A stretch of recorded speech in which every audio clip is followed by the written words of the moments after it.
벙커원 라디오.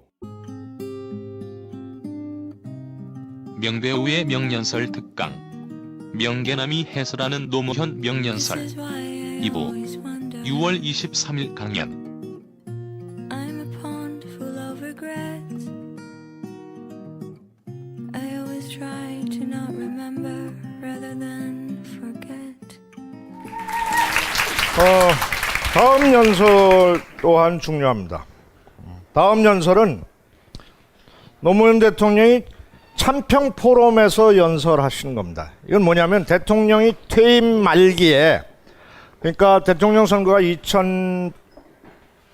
이명박 대통령이 2009년 언제죠? 2007년? 몰라, 하도 오래됐어 그것도. 이제 거의 정권이 무슨 당? 하여튼 어디로 넘어가는 분위기가 모두 인지가 되고 대통령의 지지율은 바닥을 걷고 있는 그 대통령 퇴임 마지막 해입니다. 마지막 해에 모든 언론에서는 뭐 난리가 나고 여러분들 기억났습니다. 진보는 진보대로 더 많이 뺏어와서 나눠주지 않았다고 대통령을 씹고, 그리고 보수는 보수대로 저 빨갱이가 우리 걸 다 뺏어갔다고 씹고, 사면초가로 진보로부터 보수로부터 쌍폭탄을 맞아서 대통령은 만신창이가 되고 참여정부의 훌륭한 성과들은 쓰레기통으로 가기 시작을 합니다. 그러나 그 시각에도 청와대에서는, 내가 구경 가봤지만 청와대 직원들은 대통령 선거가 12월 19일인데 12월 18일 그 전까지 밤 11시까지 일을 했습니다. 이건 모를 겁니다. 보통 정부에서 대통령이 퇴임하는 시절이 되면은 한 7, 8월쯤부터 청와대에 일하는 직원들은 뭐를 하냐면은 서울 시내의 롯데호텔이나 조선호텔 커피숍에 앉아서 4시쯤이면 나와서 다음 취직 자리를 연구하고 의논하고 이런 것들 하는 게 일입니다. 근데 당시 참여정부의 행정관을 비롯해서 청와대 직원 400명은 대통령이 내놓은 숙제 때문에 퇴임하는 마지막 순간까지 기록을 정리하고 자료를 정리하고 파일을 만들고 그 일을 하고 있었습니다. 그렇게 대통령이 해놓은 여러 가지 일들, 열거하기도 그렇습니다만 최근에 나온 책이 하나 있습니다. 이걸 안 가져왔네. 민주정부 10년과 이를테면 보수정권 10년이 해놓은 일들을 정부에서 발표한 통계치와 자료치로 보고한 자료입니다. 신문에 나지 않은 자료들입니다. 예?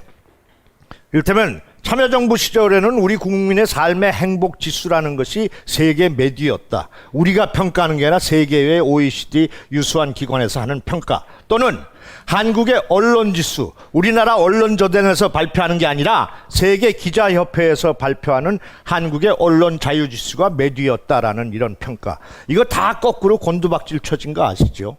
예? 그런 여러 가지 자료들이 있는데도 불구하고 그걸 국민들은 알아주지도 않고 방송에서는 얘기해주지도 않고 다음 정권에 대한 그런 것들만 난리가 납니다. 이명박이냐 박근혜냐 이런 거로 다 분위기가 가고 있을 때입니다. 그래서 당시에 참여정부에서 일했던 관료들과 참여정부를 지지했던 사람들이 모여서 참여정부 평가 포럼이라는 걸 만들었습니다. 참여정부가 제대로 한 일은 제대로 정리하고 국민에게 알려야 된다라는 모임을 만들었어요. 유익한 모임이죠. 아무도 해주지 않으니까. 지식인들이 해주나 정치인들이 해주나 언론에서 해주나 누가 해주나 아무도 안 하니까 일했던 사람들이 우리끼리 하긴 뭐지만 우리들이 한 일에 대해서 정리를 하고 이걸 알리자 하고 참여정부 평가 포럼이라는 걸 만들어서 그 첫 번째 모임 자리에 대통령을 모셔서 그동안 일한 것에 대한 소회와 이런 특강을 들었습니다. 그 특강 연설입니다. 연설 중에 일부를 들으시겠는데요. 이 연설은 제가 감히 얘기하건대 시간이 얼마나 걸리느냐, 여기서는 짧게 보여드릴 거지만 한 5시간 연설을 하셨습니다. 중간에 쉬는 시간. 근데 6시간인지 5시간인지 하여튼 그랬어요. 대통령이 그 전날 밤을 새우면서 할 내용들을 준비해 오셨어요. 제가 중요한 부분만 프린트를 텍스트로다가 제 후배를 시켜서 녹취를 해서 한 것이 이게 60페이지가 넘는 분량입니다. 근데 이거는 우리나라 민주주의의 산 교과서이고 정리가 된 내용입니다. 제 친구 중에는 정치학 대학원의 원장도 지낸 애들도 있고 유수한 박사도 있습니다.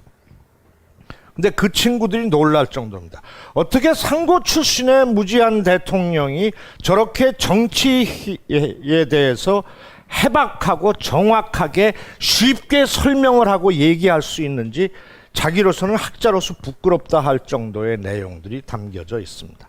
근데 그걸 다 들려드리려면은 여러분들이 지루하실 거예요.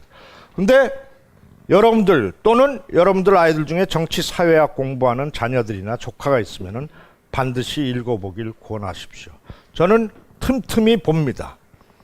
애인이랑 싸우고 들어갔을 때 제일 좋은 거는 개그 콘서트를 보는 방법 또는 노무현의 동영상을 보는 방법입니다. 그럼 개인의 영달과 사치를 잠시 버리게 되는, 잠시 내가 쏠렸던 것들을 잊어버리게 됩니다. 어저께 같은 경우죠. 홍명보를 욕할 거예요. 박주영이를 욕할 거예요. 이럴 때는 신경질 난다고 치맥을 먹는 게 아니라 노무현 대통령의 영상을 듣는 겁니다. 농담이고요. 이 참여정부 평가 포럼 연설 텍스트는 그래서 중요합니다. 여러분들이 한번 기회 날 때 휴가자리에 CD로다가 갖고 가서 들어보시기 바랍니다. 그 중에 일부를 한번 들어보시겠습니다. 정부 말기입니다. 참여정부들은 무능하다 얘기를 자꾸 요즘 하고 있습니다만, 그 말이 나오기 이전에 그 사람들이 했던 얘기를 가만 생각해 보십시오. 민주세력 무능론이었습니다.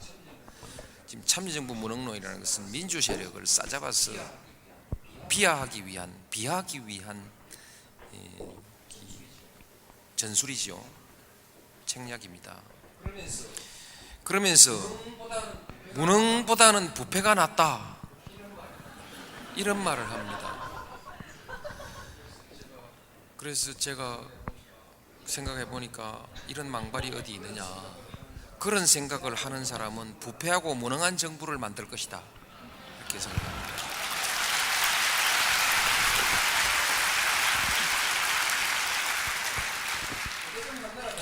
어쨌든 한나라당은 우리 민주주의가 너무 많이 왔다고 생각하고 있는 것 같습니다. 이거 확실합니다.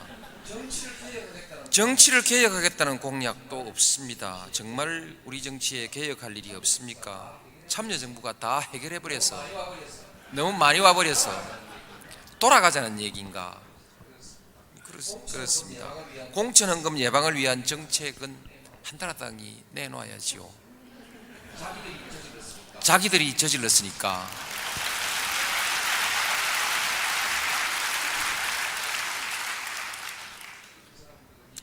이 사람들이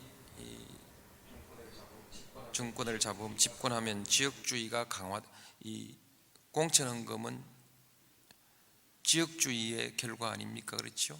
지역주의가 공천을 이권화해 놨기 때문 아닙니까? 그래서 지역주의가 강화되고 부패정치, 낡은 정치가 되살아날 것입니다. 부패정치, 낡은 정치를 하는 정부는 볼 것 없이 무능한 정부가 될 수밖에 없는 것입니다. 여러분 봤잖아요.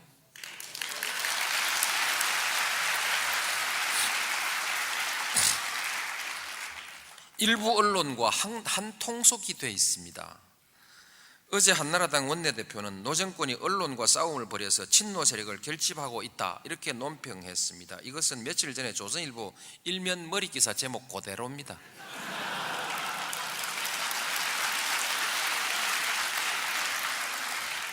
저의 논평은 참 가관이다.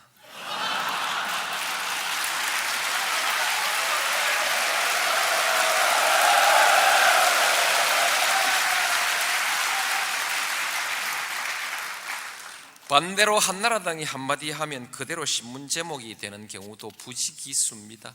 물론 일부 언론의 일입니다. 후보들이 화끈하게 언론의 역성을 들고 나왔습니다. 참으로 시대에 역행하는 공약을 이처럼 화끈하게 할 수 있을까? 참으로 용기 있는 사람들입니다. 아까 제가 그랬죠?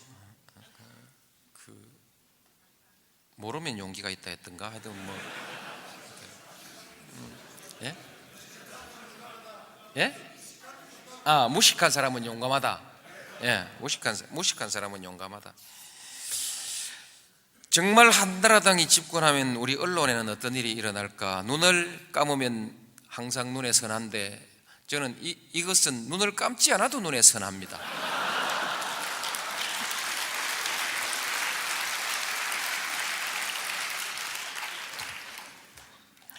기자실이 살아나고 돈봉투가 살아나고 청탁이 살아나고 띄워주기, 덮어주기, 권한유착이 되살아나고 가판이 되살아나고 공직사회는 다시 언론의 밥이 되고 공무원의 접대 업무도 되살아나고 자전거일보, 비대일보가 되살아날 것입니다. 그렇게 되면 언론 자유가 신장되고 국민의 알 권리가 보장되는 것입니까? 권한유착이 부활하면 민주주의는 후퇴합니다. 그러면 피해자는 국민이 됩니다.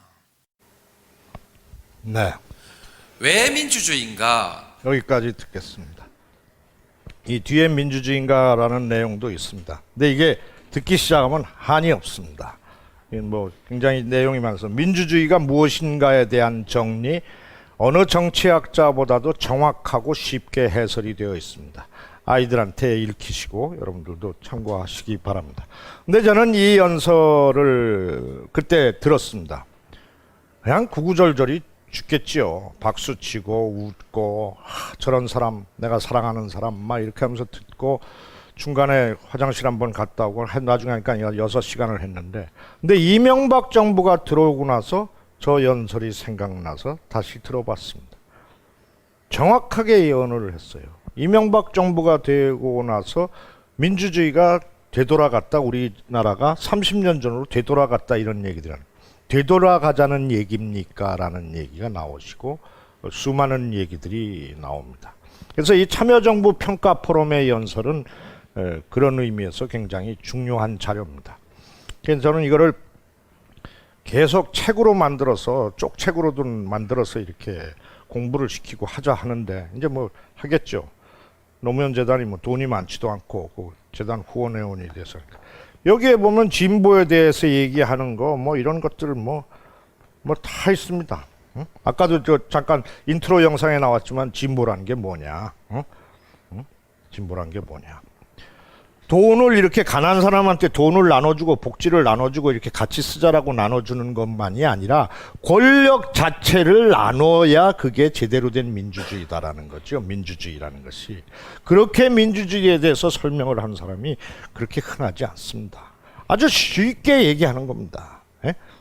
진보는 바로 거기에 몰두하는 사람들이고요. 권력도 함께 나누는 것이지요. 돈만 나누고 복지 예산만 나눠주는 것이 아니라, 시해하듯이 흘려주는 것이 아니라 권력도 균등하게 함께 공유하는 것이지요. 그것이 민주주의지요. 왕정시대는 왕한테 권력이 집중되어 있었던 것이 민주주의가 되면서 이게 내려오는 겁니다. 이게 더 퍼져서 없는 사람, 힘없는 사람한테까지 권력과 기회가 같이 나누어져야 이게 제대로 된 민주주의고 사람 사는 세상이라고 끊임없이 역설을 하셨던 겁니다. 참여정부 평가 포럼 잊지 마시고 여러분들이 찾아보시기 바랍니다. 저는 뭐 저것만 갖고도 이렇게 그 독해를 하고 낭독회를 해도 뭐 이건 며칠씩 이렇게 휴가를 잘 보낼 수 있습니다. 여기서 잠깐 쉬어가면서 대통령이 제가 아까 처음에 얘기한 저 뒤에서 팔고 있는 책, 이 대통령의 글쓰기라는 책, 이 강원국 비서관이 쓴 책인데, 이거는 정파의 광고 없이 교보문고에서 베스트셀러로 해서 무지하게 많이 팔렸습니다. 글쓰기에 대해서, 말을 바꾸면 말하기에 대해서 어떻게 하는 건지. 이게 이제 여기에 있는 이 강원국 비서관이 처음 출근을 했을 때 대통령이 대통령님, 제가 이제 대통령의 연설을 담당하기엔 강원국이라는 사람입니다. 그러니까 그래? 네 이제 나랑 일하면서 고생 좀 하겠다 하시면서 글은 이렇게 쓰라라고 얘기를 하십니다. 보십시오. 뭐 일부만 보겠습니다. 자네 글이 아닌 내 글을 써달라. 나만의 표현 방식이 있다. 그걸 존중해 주라. 윤태용 비서관의 기록이란 책에도 보면은 글을 써갔더니 이거는 내 글이 아니잖아, 내 말이 아니잖아 하고서 팽개치신 장면도 있습니다. 자신 없고 힘이 빠지는 말투는 싫다. 뭐뭐 같다라는 표현은 삼가라. 이거 참 중요한 얘기입니다. 그죠? 우리 잘 쓰죠? 연예인들, 애들 잘 씁니다. 어머, 나 당신 사랑하는 것 같아. 뭐야 이게? 사랑하면 사랑하지. 난 당신을 사랑하는 것 같은데 당신이 그렇게 얘기하면 당신은 날 사랑하지 않는 것 같아. 아니야, 사랑 안 해. 같다라는 표현, 이거 연예인들 개그 프로에서 많이 쓰고 우리 아이들이 많이 씁니다. 이런 거 이거 정리해야 된다. 이 언어학자도 아니고 그런 사람입니다. 뭐뭐 같다라는 표현상 나도 잘 써요 저거. 부족한 제가와도 같이 형식적이고 과도한 겸양도 예의가 아니다.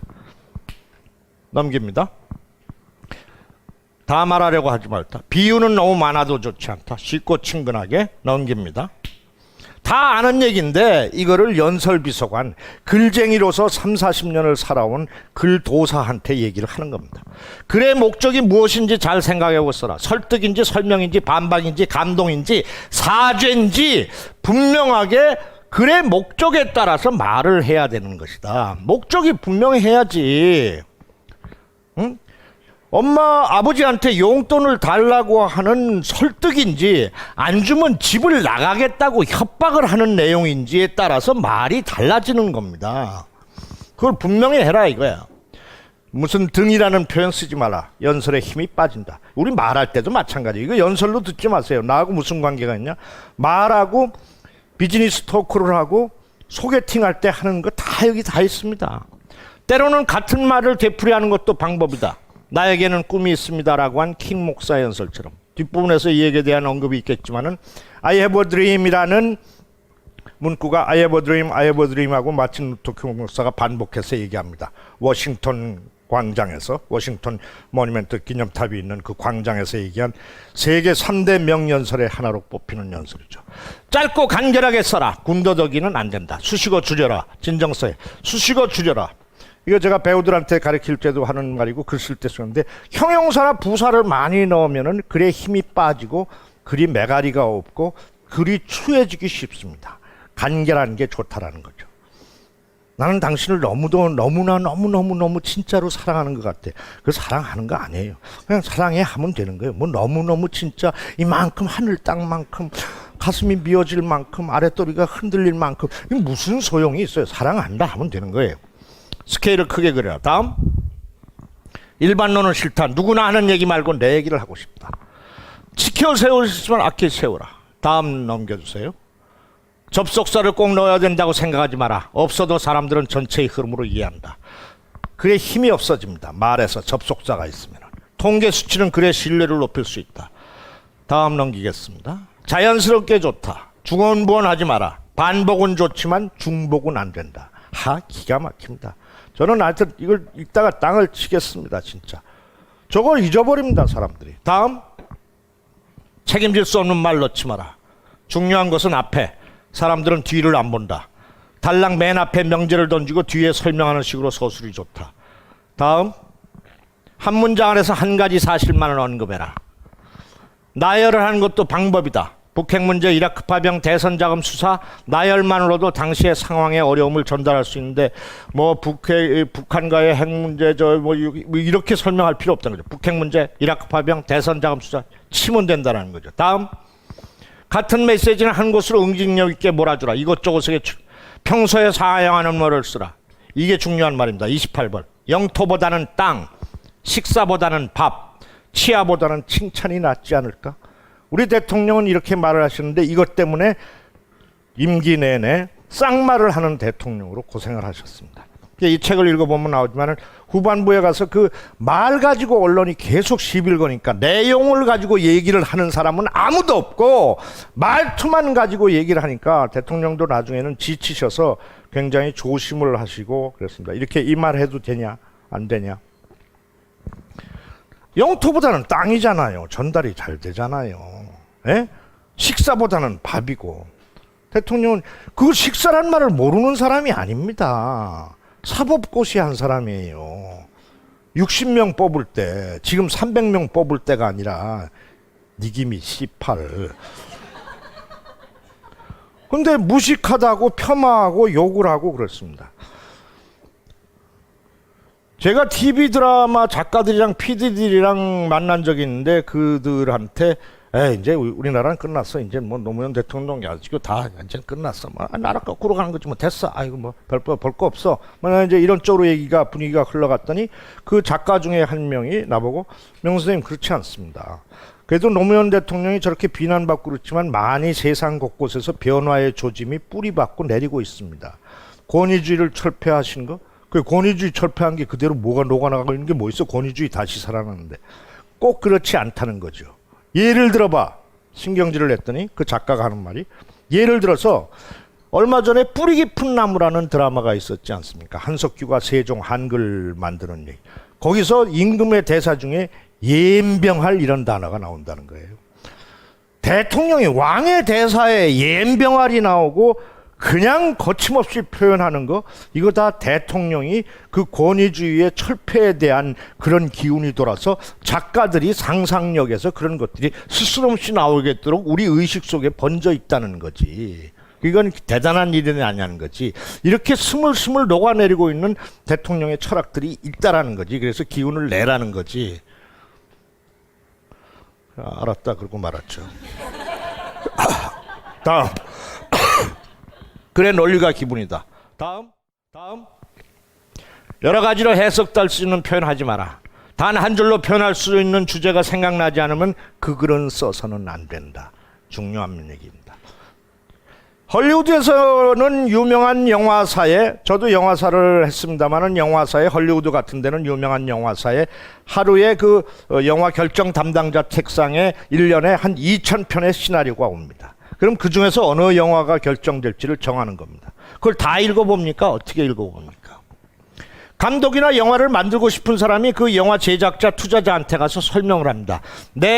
당신이 만들려는 영화가 뭐예요? 그 수도 없는 그 영화 기획자, 아이디어가 풍부한 감독과 시나리오 작가가 옵니다. 제작자한테. 당신 영화 만들려는 영화가 뭐야? 얘기를 해봐. 15문장, 15단어로 설명을 해야 됩니다. 15단어. 이 영화는 사람들한테는 못되고 나쁜 사람으로 알려진 어느 삼류배우 명계남이라는 사람이 실제로는 얼마나 착하고 열심히 사는 사람인가를 보여주는 영화입니다. 아주 간단하게 영어 단어로 15자로 설명을 해야 돼요. 요거를 좀 편하게 해서 우리나라의 영화 제작자 투자자들은 15분 내에 자기의 영화에 대해서 감독이 설명을 할 수 없으면은 좀 의아하게 생각을 합니다. 저도 제작자였죠. 무슨 영화인데 그거 어떻게 다 읽어봐요. 물론 관심이 있어야 읽어보지. 무슨 영화 만들 건데. 뭐뭐해서 이러고 저런 사람이 이렇게 돼서 이렇게 된다는 이야기입니다. 한 줄로 표현할 수 있는 주제가 생각나지 않으면 그 글은 쓰지 말아라. 기가 막힌 얘기입니다. 우리 얘기에 다 통하는 얘기입니다. 다음. 또 글쓰기와 음식에 대해서 비교를 하셨습니다. 참 재밌어요. 보시죠. 요리사는 자신감이 있어야 해. 너무 욕심을 부려도 안 되겠지만 글 쓰는 사람도 마찬가지. 요리를 하는데 고등학교 다니는 딸내미가 닭도리탕을 엄마 만들어줄 테니까 봐봐.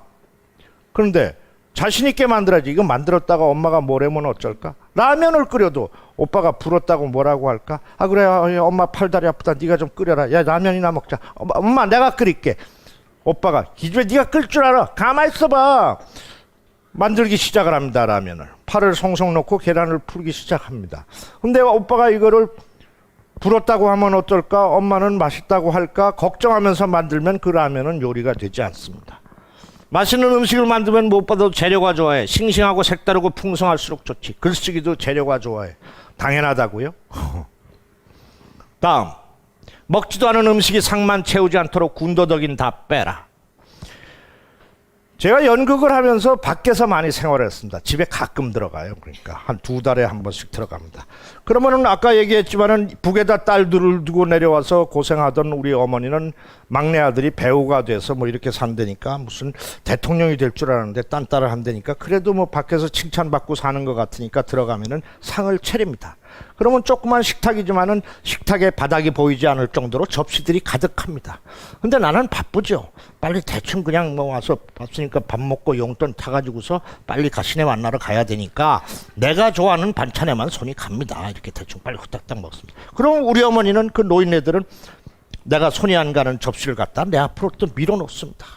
막 미치겠어요. 근데 왜 그렇게 난 퉁명스러워하든지 좀 놔둬요. 팔 닿는단 말이에요. 내가 먹고 이 깜짝이야 이 자식아 이거 애 떨어지겠다. 그래서 가만히 계시다가 또 좀 이렇게 쳐다보시다가는 또 접시를 밀어내기 시작합니다.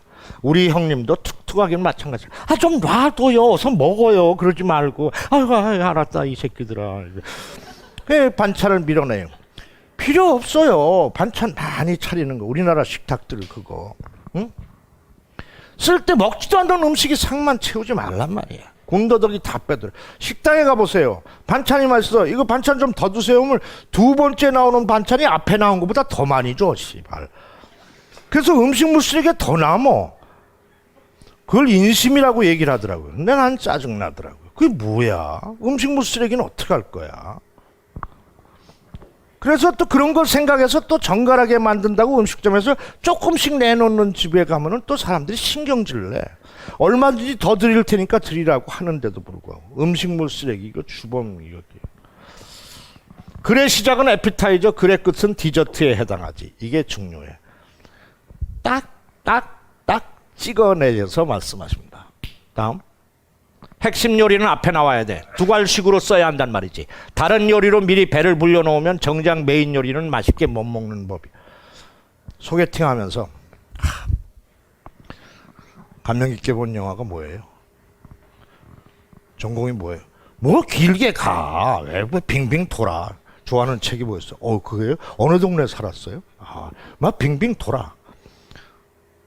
나랑 잘래요? 이 얘기 하자는 거 아니야 결국.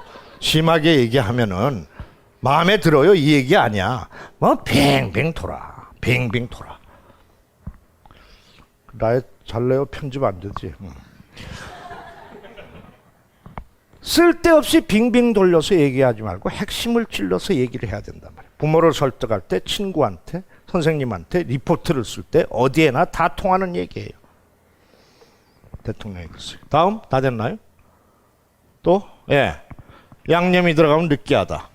과다한 수식이나 현학적 표현 쓰지 마라. 이게 중요한 얘기입니다. 여러분들 이 얘기 들으신 다음에 지금 요즘 정치인들이 하는 연설이나 무슨 담화나 이거 한번 들어보세요. 어떤가. 맨날 똑같아요. 양국 정상이 만나서 공동 커뮤니케이를 발표했습니다. 양국은 외교, 국방, 경제 분야에서 앞으로 긴밀한 협력을 가기로 하고 각 분야에 걸쳐서 실무자급에서 최선의 노력을 통해서 자원을 공당 개발하기로. 이거는 옛날 대통령과 언제도 했고 다 똑같은 얘기야. 나 이거 모아봤어요. 옛날 박정희 때부터. 양국 정상이 만나서 공동 커뮤니케이라고 발표한 내용들이 똑같아. 그거 안 했어요. 이 양반은. 음식 서빙에도 순서가 있다. 다음. 음식 먹으러 갈 때 식당 분위기 파악이 필수다. 그 글의 대상에 대해 잘 파악해야 돼. 사람들이 일식당에 날 주고 가는데 짜장면이 나오면 얼마나 황당하겠어. 글쓰기 선생한테 글 쓰는 지도를 하십니다. 대통령이. 얘기하고 토론하기를 좋아하셨던 대통령이 하신 얘기입니다. 다음이 있나요? 요리마다 다른 요리법이 있듯 글마다 다른 전개 방식이다. 요리사가 장식이나 기교로 승부하면 곤란하다. 글도 진심이 담긴 내용으로 승부해야 돼. 이렇게 읽어보면 대통령의 얼굴이 보이는 것 같습니다. 다음. 간이 맞는지 보는 게 글로 치면은 퇴고의 과정이라고 볼 수 있다. 어머니가 해주는 집밥이 최고지 글도 그렇게 편안하고 자연스럽게 써야 돼. 하하. 다음. 이게 대통령의 글쓰기에 나옵니다. 그래서 이거는 이 사람이 글 전문가예요. 근데 그 글 쓰는 것에 대해서 대통령으로부터 배운 그런 거. 이게 아이들, 요즘 글 쓰는 아이들 드물죠. 일기도 잘 안 쓰고. 읽히십시오. 여러분들도 읽으시고. 자, 이제 뭐 얘기를 하자면 끝이 없지만은 연설 해설은 한 연설만을 남겨놓고 있습니다.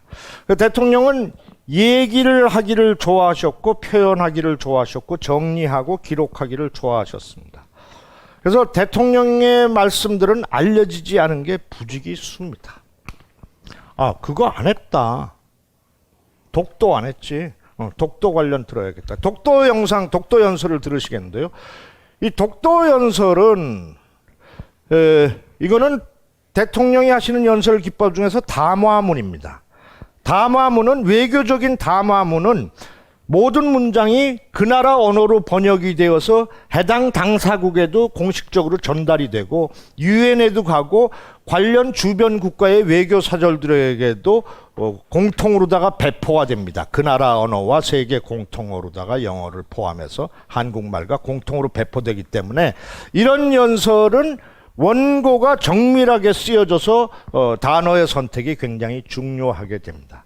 그래서 이것은 실수가 있어서는 안 되기 때문에 이런 대통령의 이 자료는 아니지만은 담화문 연설은 프롬프터라는 걸 사용을 합니다. 프롬프터라는 것은 9시 뉴스의 앵커들이 여러분 안방에 앉아서 수박씨를 뱉어 먹고 있는 여러분을 보고 얘기하는 것 같지만 말투가 틀리지 않게 사실은 저 카메라 밑에 이만한 조그만 스크린이 달려 있습니다. 그래서 그 스크린으로 자막이 이렇게 원고가 이렇게 스크롤돼서 올라갑니다. 그러니까 이를테면 대통령 취임식에서 대통령이 그냥 하는 것 같죠. 그 앞에 이렇게 스크린이 있습니다. 근데 이게 투명판입니다. 그래서 앞에서는 보이질 않습니다. 그리고 카메라가 잡을 때도 그 스크린 프롬프터라고 부르는 그것은 찍지 않고 대통령의 바스트샷만 잡기 때문에 꼭 이렇게 얘기하는 것 같은 겁니다. 그게 유명한 그 최고 지도자나 방송의 앵커들이 쓰는 겁니다. 그래서 이 독도 관련 영상 연설은 담화문이기 때문에 대통령이 프롬프터를 보고 얘기를 하시는 겁니다. 근데 이 연설은 굉장히 중요합니다. 역대 어느 대통령도 이렇게 독도 문제에 대해서 일본에다가 정확하게 핵심을 찔러서 요구를 하신 적이 없습니다. 그건 여러분들이 자료를 찾아보시면 아세요. 제가 이렇게 얘기했죠. 저 새끼 노빠니까 그러실 테니까. 없어요. 그거 아실 거요. 예전에 보셨어요. 노무현 대통령이 일본 천황을 만났을 때 악수하는 사진과 이명박 대통령이 일본 천황을 만나서 악수하는 사진을 비교해 놓은 거 여러분 보신 적이 있습니까? 아시죠? 기억나시는 분들. 노무현 대통령이 일본 천황 만날 때 이렇게 하고 악수했습니다. 이명박 대통령 이렇게 하고 했습니다. 이건 뭐 이런 거를 얘기한다는 건 좀 치사한 일이긴 합니다만 당당하셨던 대통령이라는 건 유명합니다. 일례로 잘 알려지지 않았지만은 부시 대통령한테도 노무현 대통령은 할 말을 하셨습니다. Stop, Mr. President. 내 얘기를 끝까지 들어달라. 잠깐만. 좀 길더라도 들어달라. 정상회담에서 이렇게 얘기한 우리나라 대통령 없었습니다.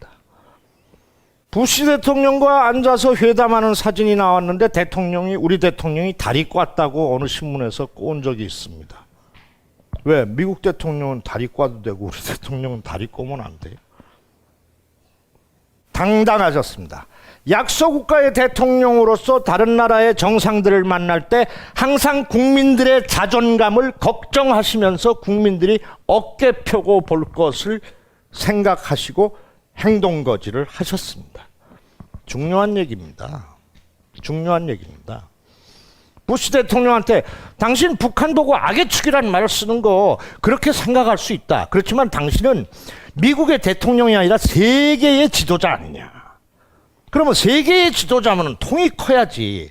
당신이 세계 지도자라고 마음에 안 드는 나라가 있다고 해서 그걸 악의 축이라고 그렇게 확 잘라버리면은 그걸 듣는 쪽에서는 얼마나 독이 나서 덤벼들고 일이 어렵게 되겠느냐. 세계의 지도자인데. 그러니까 그렇게 하는 게 아니다라는 쪽에 오프 더 레코드로다가 외교문서에도 나오지 않는 한 30분인가 뭐 1시간을 했었대요. 그랬더니 막판에 부시 대통령이 오케이, I am sorry, Mr. President. 난 앞으로 절대로 악의 축이란 말을 쓰지 않겠다라고 얘기를 했대요. 설득을 당해서. 그 후로 한 2년 있다가 다시 쓰긴 했습니다. 부시가. 그 후로 한동안 안 썼어요.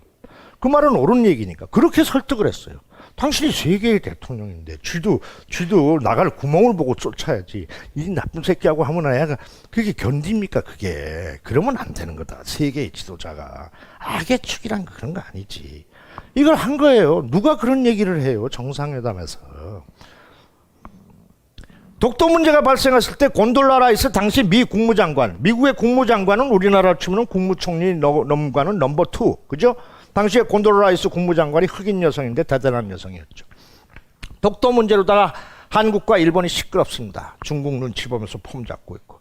그럴 때는 국무장관이 이 동북아 3개국을 방문하러 옵니다. 일본 먼저 오고 그다음에 한국 오고 그다음에 중국을 한 일주일도 안 되는 한 4박 5일 과정에 옵니다.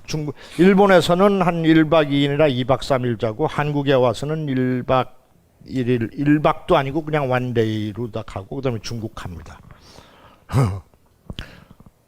당시에 곤돌라이스가 우리나라를 방문한 날이 일요일이었습니다. 그 곤돌라이스가 우리나라를 다녀간 이후에 어떻게 이렇게 편한 자리에서 전 대통령을 그 당시에 한 서너 번밖에 여러 사람이랑 같이 만난 적이 서너 번밖에 없습니다. 무슨 현안이나 시민 쪽과 국민과 문제가 있어 오해가 생길 때 대연 정무라든가 이런 것이 있을 때 이렇게 설명을 하고 그랬습니다. 근데 그때 곤돌라이스가 돌아간 다음에 대통령이 얘기를 하는데 화를 내는 거예요. 지가 뭔데 일요일 날 오냐 이거야. 우리를 얼마나 우습게 오면은 일요일 날 미 국무장관이 한국에 오면은 우리나라 공무원이 외교부, 행정자치부, 청와대, 경호실, 군대 포함해서 3, 4천 명이 근무를 며칠 전부터 해야 되고 일요일 날 쉬지도 못하고 쉬어야 할 공무원들이 그렇게 하는데 왜 꼭 우리나라는 일요일이냐 이거야. 뭐 화가 이렇게 나셨어요. 그래서 내가 좀 붙인 얘기지만 멋지게 복수를 하셨답니다. 곤돌라이스가 왔는데 에이 내 얘기 들으시오. 통역 잘 설명해. 들어. 1시간 동안 강의를 하셨답니다. 미 국무장관한테 1시간 동안 동북아 역사 강의하는 대통령 본 적 있습니까? 자기 나라 역사 강의한 근대사 강의한 대통령 없습니다. 대통령은 강의했습니다. 당신이 독도 문제가 뭔지를 아느냐? 한일 관계에 대해서 당신이 대국이지만은 무엇인지 아느냐? 왜 한국과 일본이 이렇게 됐는지 아느냐? 노일 전쟁이 어떤 것으로 인해서 일어났는지 아느냐? 청일 전쟁이 뭔지 아느냐? 쫙 설명을 하는 거예요. 중간에 말끈을 양말 잠깐만 기다려라. 1시간 동안 강의를 하셨대요. 노일 전쟁 때 일본이 대륙으로 진출할 교두보를 확보하기 위해서 그래서 독도를 점령하기 시작한 거다. 그래서 한일 관계의 역사는 이렇게 되고 이렇게 되고 저렇게 된다. 이거를 하신 거예요. 곤돌라이스가 퇴임 후에 자서전 쓴 적이 있어요. 자서전이 있어요. 전 나왔다는 얘기만 들었지만 거기 노무현 대통령을 굉장히 안 좋게 평가한 대목이 있어요. 그 뭐 말이 있었는데 제가 잊어버렸어요. 뭐 기분 나빴다 그러든가 뭐 거칠었다 그러든가 하기야 자기를 꼼짝 못하게 해놓고서는 강의를 1시간 했으니까 어디 자기가 약소 국가에 가서 1시간 동안 강의 들은 적이 없었을 거예요. 미국의 국무장관이. 그런 분이셨습니다. 그 독도 관련 영상은 여러 개 있는데 요 다음 한 번만 보시겠습니다. 길었네요. 자, 보죠. 2006년 4월 25일입니다. 존경하는 국민 여러분, 독도는 우리 땅입니다. 간단하잖아요. 그냥 우리 땅이 아니라 40년 통한의 역사가 뚜렷하게 새겨져 있는 역사의 땅입니다. 저런 얘기가 대통령 담화에 있어요. 독도는 일본의 한반도 침탈 과정에서 가장 먼저 병탄되었던 우리 땅입니다. 일본이 러일 전쟁 중에 전쟁 수행을 목적으로 편입하고 점령했던 땅입니다. 예. 이 독도 관련 영상에는 문제의 핵심을 정확히 집어서 얘기합니다. 그래서 이 뒷부분에 가면은 뒷부분 틀까요? 틀어봅시다. 이 연설이 나가고 나서 일본에서는 난리가 났었는데 독도는 일본의 한반도 침탈 과정에서 가장 먼저 병탄되었던 우리 땅입니다. 일본이 러일 전쟁 중에 전쟁 수행을 목적으로 편입하고 점령했던 땅입니다.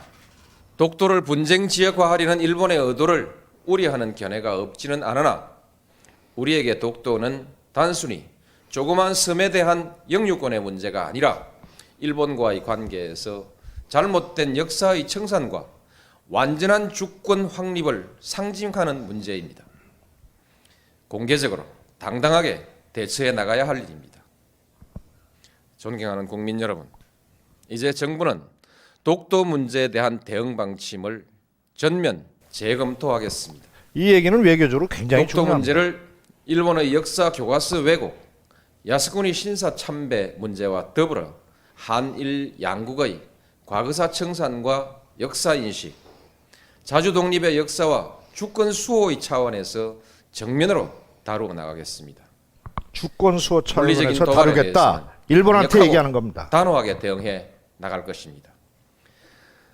세계 여론과 일본 국민에게 일본 정부의 부당한 처사를 끊임없이 고발해 나갈 것입니다. 일본 정부가 잘못을 바로잡을 때까지 전 국가적 역량과 외교적 자원을 모두 동원하여 지속적으로 노력해 나갈 것입니다.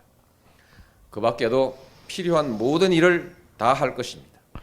어떤 비용과 희생이 따르더라도 결코 포기하거나 타협할 수 없는 문제이기 때문입니다. 저 연설 이후에 일본에서는 아주 난리가 났었습니다. 근데 저 연설은 방송된 적도 없고 여러분들도 들어본 적이 없습니다. 노무현 대통령의 대국민 담화조차도 제대로 소개되지 않았습니다. 기억하십니까? 당시에 노무현 대통령 관련 뉴스는 어느 시절에는 땡 하면은 대통령은 하고 나왔지만은 노무현 대통령 뉴스는 9시 뉴스라면은 9시 28분 무렵쯤 가서 잠깐 단신처럼 소개되는 게 일이었습니다. 그러니까 노무현 대통령이 독도 문제나 외교 문제에 대해서 어떻게 얘기하고 대처했는지를 국민들이 알 리가 없습니다. 4대1로 진 것에 열광하고 안타까워하고 저녁 때 삼겹살을 빨리 사위가 제대로 좋은 걸 사와서 얼른 구워 먹고 손주 새끼 재롱을 볼 것만 걱정하는 우리들에게는 독도 문제가 그게 영유권의 문제인지 역사의 문제인지 그저 우리 딸내미 손주가 독도는 우리 땅 그 노래 그냥 잘 뽑아 제끼면 아이고 잘한다 하는 것이 끝이지. 우리들의 일상 서민들의 생활과는 관계가 없으니까 관심에서 뒤처지고 이것을 이용하는 기득권 세력과 언론들은 이 얘기를 그렇게 몰아가는 게 익숙했던 겁니다. 우리가 세상을 보는 태도가. 시간이 벌써 이렇게 됐네. 오늘 줄여서 하는 겁니다. 그래도 이거. 다음은 마지막 연설입니다. 제가 별칭으로다가 600년 연설이라고 부르는 이 연설은 저는 어려서부터 제가 그 말 공부를 하고 사람들 앞에 연설하고 웅변을 하고 이렇게 설득하고 이런 과정을 거쳐서 자랐습니다. 배우도 되기도 했지만 그 전에 잠깐 빚쟁이가 돼서 쉴 때는 광고쟁이가 돼서 사람들을 설득하기도 했고 정치 광고로 돈을 벌기도 했고 국회의원 후보자들한테 말하는 법을 가르치고 연설문을 써주는 일로 먹고 산 적이 있습니다. 그래서 저는 세계의 유수한 연설문에 대한 공부를 했습니다. 그리고 저희 고등학교 시절에는 영어 공부를 하는 것 중에 하나가 영어의 독해 텍스트로다가 유명한 연설문이 나오기도 했습니다. 그래서 유명한 연설문을 영어로 외우기도 하고 영어로 해석하기도 하고 이렇게 자랐습니다. 말에 관심이 있고 연설에 관심이 있던 저로서는 나중에 확인해 본 여러 그 말하는 사람 글쓰기나 정치인들과 동의해도 세계의 유명한 3대 연설이라는 게 있다. 연설이 있다. 그게 뭐냐? 링컨 대통령의 게티즈버그 연설이라는 게 있습니다. 기억하시는지 모르겠습니다. 그죠? 국민에 의한 국민을 위한 정부, by the people, for the people, of the people이라는 그 정치 철학이 나오는 링컨의 게티즈버그 연설. 이게 기가 막힌 연설로 그의 정치 철학을 담아낸 최고의 명연설로 꼽히는 겁니다. 그 다음에 케네디 대통령의 취임사. 그죠? 국민을 위해 무엇을 나라가 나를 위해서 무엇을 해줄 것인가를 바라지 말고 내가 국가를 위해서 무엇을 할 것인가를 생각을 하자라는 그 케네디 대통령의 이 연설문이 취임 연설문이 기가 막힙니다. 그 다음에 이제 아까 잠깐 들었던 마틴 루터 킹 목사의 워싱턴 광장에서의 연설입니다. I have a dream, I have a dream. 나는 우리들의 앞으로의 세계가 이렇게 평화롭고 자유롭고 모두가 함께 사는 그런 세상이 되는 그런 꿈을 꾸고 있습니다라고 얘기한 그 연설. 그 연설을 하시고 얼마 후에 암살로 돌아가셨지만은 그 3대 연설. 그러나 저는 우리나라가 약소국가여서 그렇지 노무현 대통령이 한 이 600년 연설이라는 이 연설은 나는 그 앞에 3개의 연설을 뛰어넘는 최고의 연설이라고 저는 자부합니다. 약소국가의 대통령이 아니었다라면은 피파 랭킹 56위의 나라의 대통령이 아니었다라면은 이 연설문은 세계의 정치학 교과서에 실리고 했을 내용입니다.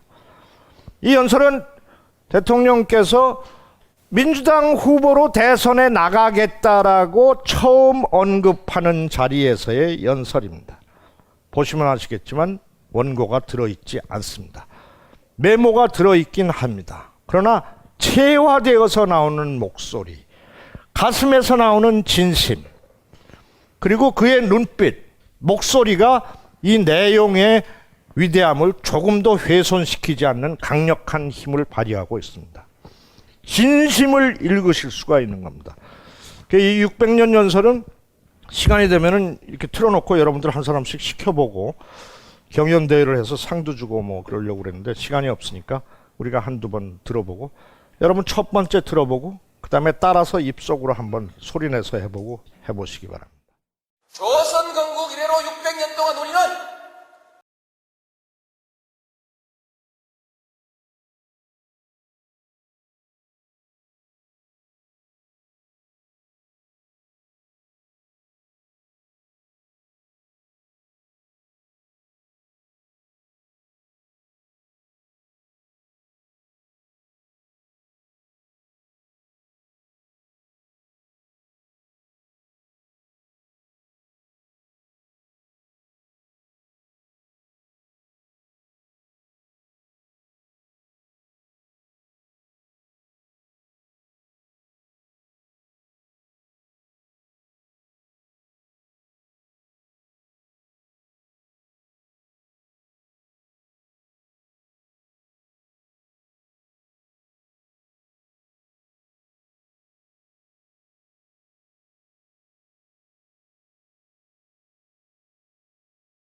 있는 새로운 역사를 만들어낼 수 있다.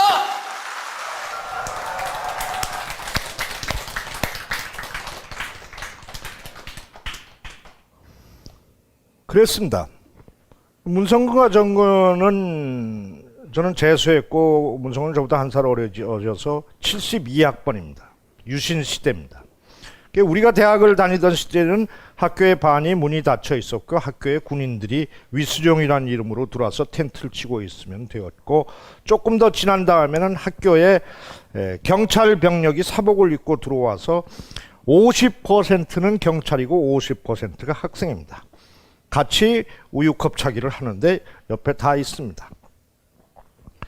누가 성명서라도 읽으려고 치면은 바로 옆에 있던 애가 멱살을 잡아서 채에서 잡혀갑니다. 그런 시절입니다. 우리 어머니 막내 아들을 낳고 시름을 잊어버리고 막내 아들이 자라고 박수 받고 밖에서 칭찬받는 것을 보면서 기꺼워하셨던 우리 어머니는 막내 아들이 사고도 치고 뭐 연애도 하고 뭐 개판도 치고 그러니까 속을 끓이시긴 하셨지만은 대학에 들어갔는데 저 말 잘하고 마이크 잘 잡는 저놈이 또 앞에서 무슨 짓을 할까봐 걱정이 태산이셨습니다. 그래서 어머니는 보려면 똑같이 얘기하셨습니다. 그나마 나서지 마라. 마이크 잡지 마라. 내가 말을 듣습니까? 에이 그 진짜 쓸데없네 그래 엄마. 내가 다 알아서. 그러면 어머니는 또 이렇게 목소리가 작아지면서 그러면은 중간에 서라. 중간에. 네 친구들도 욕하지 않을 거 아니냐. 너 비겁하다고. 중간에 서라. 앞엔 쓰지 말고. 뭐 이 얘기입니다. 앞에 쓰면 카메라에 찍히고 잡혀가니까. 뒤로 돌아서 도망갈 때 제일 늦게 가서 잡히니까 중간에 서라 그랬었습니다. 그래서 저는 어떤 때는 마이크를 잡았고 어떤 때는 어머니 말처럼 중간에 서기도 했고 어떤 때는 꽁무니에 서기도 했고 어떤 때는 가지도 않았습니다. 그 비겁하게 살 수밖에 없고 머리를 조아리면서 그렇게 천민과 양민이 나누어져서 조선시대 훈구파 이래의 우리나라의 이 기득권층과 일반 서민들의 삶이 녹아있는 이 권력구조의 역사에 이 불이가 판을 치는 이 한국 근대사의 요점을 압축적으로 정리한 이 연설입니다. 이거는 들을수록 기가 막힌 연설입니다. 다시 한번 들으시는데 입속으로 중얼거리시면서 한번 들어보시겠습니다. 표정을 보십시오. 눈을 감고 들으셔도 좋습니다. 다시 한번 듣겠습니다. 조선 건국 이래로 600년 동안 우리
(80년대)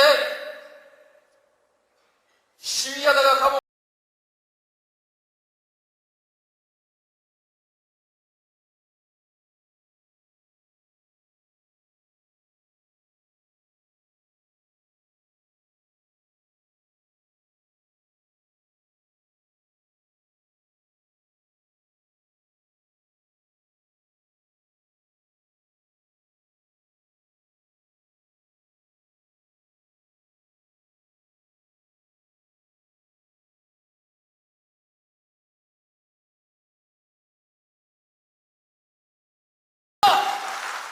저는 답답하거나 뉴스에서 답답한 것이 나올 때 이 연설문을 붓글씨로 씁니다. 여러분하고 다른 점은 요 연설을 할 때 저는 요 정도 거리에서 옆에서 들었다는 거죠. 그때는 저 연설이 저렇게 대단한 연설인 줄 몰랐습니다. 그죠? 야, 진짜 정말 원고도 없이 기차게 한다 진짜. 그러고서 이렇게 그냥 감탄하면서 봤습니다. 진심의 연설입니다. 어느 정치인의 연설에서 이런 그 역사를 읽어내는 통찰력을 담아낸 연설 글귀를 보신 적이 있습니까? 들으신 적이 있습니까? 없습니다. 이게 600년 연설이라는 겁니다. 600년 연설. 수많은 연설들이 있습니다. 수많은 연설들이 영상 자료들이 많이 남아 있습니다. 많이 일반인들도 접근할 수가 있습니다. 그걸 보시면은 그분이 어떤 일을 했었다라는 거, 어떤 얘기를 했었다라는 거, 그거를 아는 것만으로도 저는 뒤에 있는 정치인들이 저 양반이 정치에 대해 생각하고 역사에 대해 생각하고 국민에 대해 생각했던 것을 조금만이라도 따라가기라도 한다면 이거는 기가 막힌 정치인이 될 텐데 왜 안 할까? 이 양반은 자기의 노하우, 자기가 정리한 자료와 비전을 다 남겨주셨어요. 근데 그걸 안 해요. 따라한다고. 근데 많은 부분이 지금 따라하고 있어요. 이 양반이 2030이라고 2030년까지의 국가대계 청사진. 대통령 5년이기 때문에 뭘 이루어냅니까? 나라가 이루어지면은 어떤 법령과 제도는 오늘부터 과외 금지야. 오늘부터 통행 금지야. 오늘부터 우리나라에서 축구 국가대표팀 운영 안 해. 이런 거는 바로 법을 정하면은 그 다음 날부터 시행이 되지만은 어떤 법령은 5년, 10년 후에 사회에 녹아드는 법령이 있어요. 호주제 폐지 문제라든지, 예? 그죠? 뭐 그런 거 수도 없이 많아. 뭐 어떤 법령은 5년이나 10년 있어야 된다니까? 20살짜리 애가 투표를 하네. 왜 투표 안 해? 어른들 하는 거잖아요. 웃기지 마. 너희들이 너희 엄마가 뽑는 정치인들이 네가 지방에 사는 20살짜리 여자 네가 이 가부장적인 한국 사회에서 35쯤 돼서 15년 후에 네가 사회에 진출했을 때 남자들이 우글거리는 이 세상에서 네가 살아갈 세상의 시스템의 범위를 법률로서 정하는 것이 오늘의 투표 행위야. 이 기집애야. 난 이렇게 얘기했어요. 사실이거든요. 내가 무슨 관계가 있어? 내가 왜 투표를 해? 그러나 자기가 사회에 진출해서 세상에 들어갈 때에 비정규직 문제라든지 남녀 차별법에 관한 문제라든지 이 시스템을 정치인들이 결정을 한단 말입니다. 그리고 그것은 어떤 건 5년, 어떤 건 10년 후에 결정이 되는 거예요. 네? 중국이 세계 2위의 경제 대국이라서 미국이 항상 견제를 하는데 어떤 경제학자들이 얘기하면은 10년이나 15년 후에는 중국이 미국의 경제를 능가할 것이 명약관화하다고 그래요. 그럼 어떻게 되느냐? 나같이 무식한 놈도 생각해도 미국이 경제의 주도권을 중국에 뺏기면은 동북아가 세계의 질서의 중심이 되니까 정치나 권력의 중심이 동북아의 중국을 중심으로 한 이쪽으로 몰리게 된단 말이에요. 그러면은 미국이 그 누려왔던 팍스 아메리카나의 그 대국의 꿈과 그 세계 경영의 꿈들이 다 저쪽으로 뺏기게 되면은 그 군수업자들과 유태인들이 가만히 있겠느냐. 유치한 얘기로다가 한국이 그때까지도 만약에 분단 상태로 남아서 이런 구조를 유지하면은 여기에 이 화약고를 이용해서 미국이 헤게모니를 잡기 위해서 여기다 불쏘시개를 던질 게 분명하다. 이런 논리가 가능한 거예요. 그래서 남북 문제가 중요한 거고 통일로 가는 길이 험하다 해도 남북 협력으로 가는 것이 이 세계적인 관점에서도 얼마나 중요하냐. 왜 통일은 관심이 없다 그러냐 가시네야. 투표를 해야지. 응? 손기정이가 1930년도에 베를린에 마라톤에 참석하러 갈 때 서울역 경상역에서 기차를 타고 갔단 말이야. 모스크바까지 가서 모스크바에서 기차를 갈아타고 베를린으로 갔단 말이야. 가시네. 네가 35살 돼서 결혼해서 맞벌이 부부라면서 난 네 딸내미가 네 아들딸이 부산역에서 파리행 기차표를 타고 배낭여행을 갈 수 있는 세상을 만들자는 게 왜 안 돼? 그때 가서 하면 되잖아요. 그런 것을 하려는 것들이 우리가 걷어낸 너네 아버지가 번 세금을 맡기고 야, 나 바쁘니까 내가 낸 세금 이거 가지고 너네들이 살림 살아봐라고 위임하는 간접 정치를 하는 정치인들한테 권력을 위임하는 거니까 투표를 해야 돼.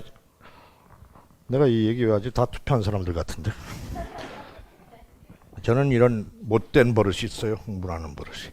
그래서 이 대통령은 다시 한번 정리를 하면은 뭐 저처럼 노박은 아니건 간에 덜 알려지고 잘못 알려졌다라는 점에 전 방점을 줍니다. 그래서 그런 것들을 알렸습니다. 혹시 뭐 집안의 어른들이나 뭐 이를테면 가까운 친척들 식구들끼리 모이면 정치 얘기 덜 하시고 그러실 겁니다. 하다간 야단 맞고 너 아직도 거기 좀 뭐 벙컨지 지하실이라면서 그 머리 복근 새끼 쫓아다니냐 뭐 이렇게 욕하고 이제 그럴 테니까 기분 나쁘시고 그러실 테니까 정치 얘기 피하죠. 피하지만은 그러나 슬쩍 들려주시기 바랍니다. 들려주시기 바랍니다.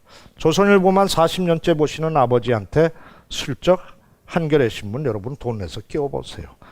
대로 하시고 그러시겠지만은 어느 날부터 그 할아버지의 눈빛에서 두 개의 신문을 보면서 내가 사는 세상이 이렇게 다르단 말이야 하고 눈살이 떨리는 것을 발견하시게 될 겁니다.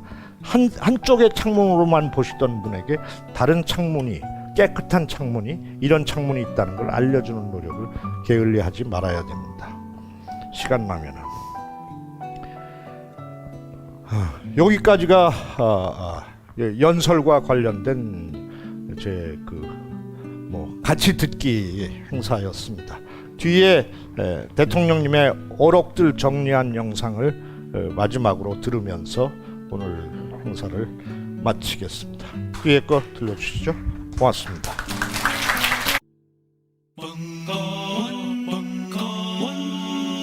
벙커원 라디오